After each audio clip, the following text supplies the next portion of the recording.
Rosalinda, Rosalinda. Ang sabi mo, si Valeria Altamirano? Oo. Kilala mo ba siya? Hindi. Paano ko siya makikilala? Meron ka bang mga kapatid? Meron. Isa lang. Basta, ang totoo wala. Si mama lang ang nagpalaki sa kanya mula pagkabata dahil namatay ang totoong mama niya. Ang pangalan niya, Fernando Jose Altamirano. Anong nangyari sa inyo? Bakit nakatulog ba kayo? Sinabi ko na sa'yong walang pumupunta sa simbahan kanina. Walang kasal, walang binyagan. Mag-isip kayo ng ibang paraan. Pwesto ko yung simbahan kaya kailangan nyo akong bayaran. Kung ganun mukhang kailangan na namin pumili ng ibang boss. Hindi. Hindi sa ganon. Hindi nyo na kailangan gawin yun. Ibig kong sabihin, huwag kayong abusado. Ikaw, nakikinig ka ba? Magkano na limos mo? Patingin ang kamay! Bilisan mo na! Hindi mo na siya kailangang saktan, Miss Serias. Mas madami ngayon. Unti-unti nang matututo ang babaeng to. Ha? Hindi. May naiisip pa akong paraan para mas dumami to. Para mas madami ba siyang dadaling pera. Tuturuan ko siya kung paano magnakaw. Bihira ako nang nakikita si Fernando Jose. Wala siyang alam tungkol sa akin. Naaawa ko sa kanya.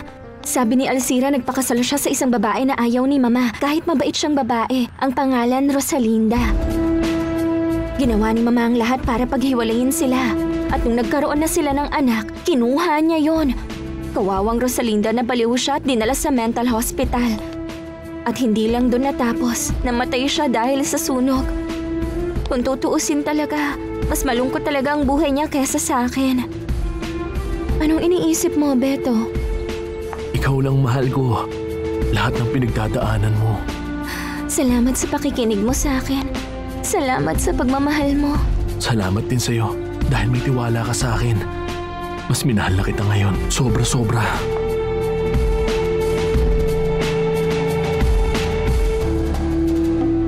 Pero paano mo siya matuturo ang magnakaw kung meron siyang sakit sa utak? Ayaw ko nang bahala dyan. Madali siyang mauhuli ng mga tao. Wala siya sa katinuan at napaka-inosente. Pwede ko siyang turuan kung paano siya tumino. Hintay lang kayo. Upo ka na. Gutom ka na ba? Kung gutom na si Paloma, gagawin niya ang gusto ko. Kung hindi siya kakain. Itong perang to, tignan mo kung saan ko ilalagay. Tignan mo maigi.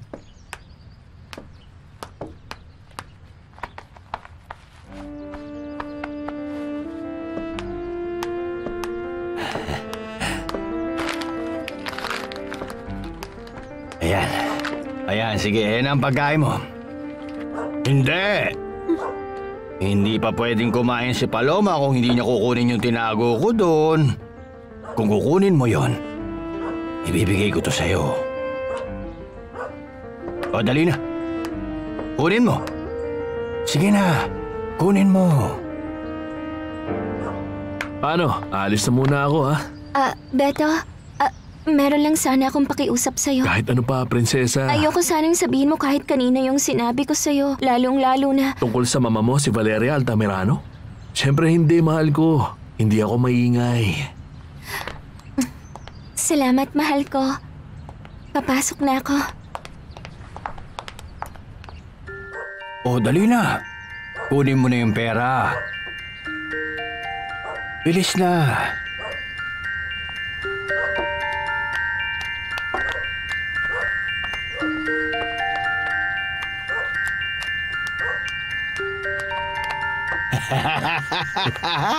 Sabi ko sa inyo eh. Di ba? Madali lang para sa akin. Eto ng pagkain mo.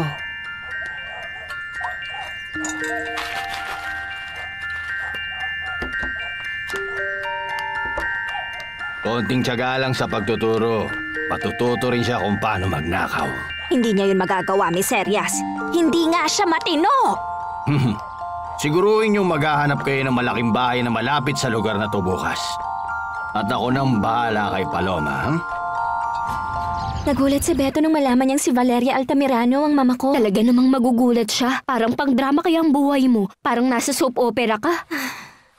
Napaka-sweet at maintindihin ni Beto. Nagpasalamat siya dahil sinabi ko yon. At mas lalo niya daw akong minahal. Ay, mahal ako ni Beto Alcira. Sigurado na akong mahal niya ako.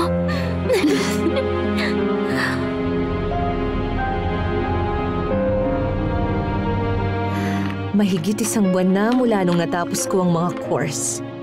May sisimulan akong isang concert tour sa susunod na linggo. Huwag na kayong sumagot dahil aalis din ako. Pero ako, laging magpapadala ng sulat para alam niyo. Kumusta ang anak ko?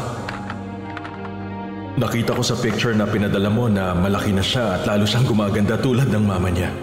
Sobrang kampante ko ngayon dahil alam ko na ikaw ang nag-aalaga sa kanya. At minamahal mo siya na hindi naibigay ng mama niya. At dahil malayo ako. Dapat nandito na lang siya para sa anak niya, imbis na pumupunta sa ibang lugar para magpiano. Kailangan lang umalis ni Fernando Jose. Wala siyang ginagawang mali. Pero, opinyon ko lang naman yon. Tuloy mo lang. Ano pang sabi niya? Hindi ko alam kung gaano katagal ang tour. Pero uuwi ako pagkatapos nito. Gusto kong nandyan ako para makasama kayong dalawa, lalo na ang anak ko na gustong-gusto ko nang makita. Ikumusta mo ako sa kanila. At sa'yo, Soledad. Maraming salamat sa'yo sa ginagawa mo. Fernando Jose.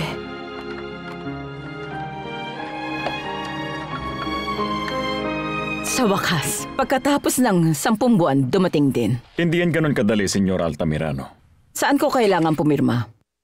Dito lang po, Senyora.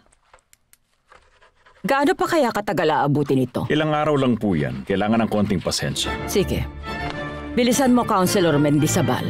Sabi ko wala akong pake kung magkano ang babayaran. Basta gusto kong mapunta sa akin kaagad ang kustudiya ng bata. Pero kahit na matagal, sinasabi niya pa rin na babalik siya ng Mexico. Kaya nga hindi ako umaalis dito na akala ko gagawin ko noon. Pag bumalik si Fernando Jose, mas magiging komportable siya rito. Isa pa, nandito pa rin ang mga alaala niya kay Rosalinda. Kawawa ang Rosalinda. Kahit matagal nang lumipas, palagi ko pa rin siyang naiisip. Lahat naman tayo naiisip siya. Lagi ko siyang naiisip araw-araw. Ang pakonsuelo ko na lang si Erica. Na lumaki ng maayos ang anak niya. Iwan mo na lahat dyan. Ano na to, ha? Ano bang nakuha mo, ha? Ilabas mo na lahat. Labas mo na.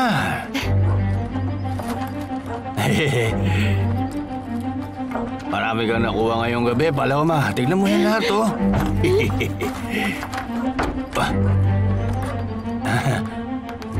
Hi, Miss Arias. Huwag ka nga magpatawa, no? Nakita ko na kung anong mga yan.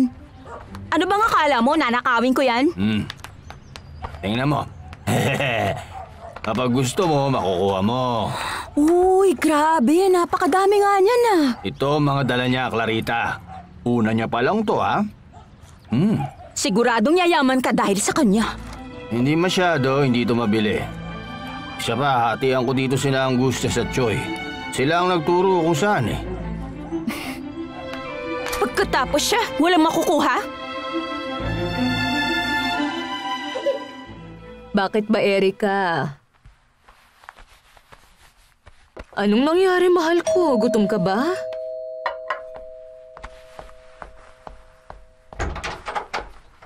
Magandang hapon. Magandang hapon. Anong kailangan nyo?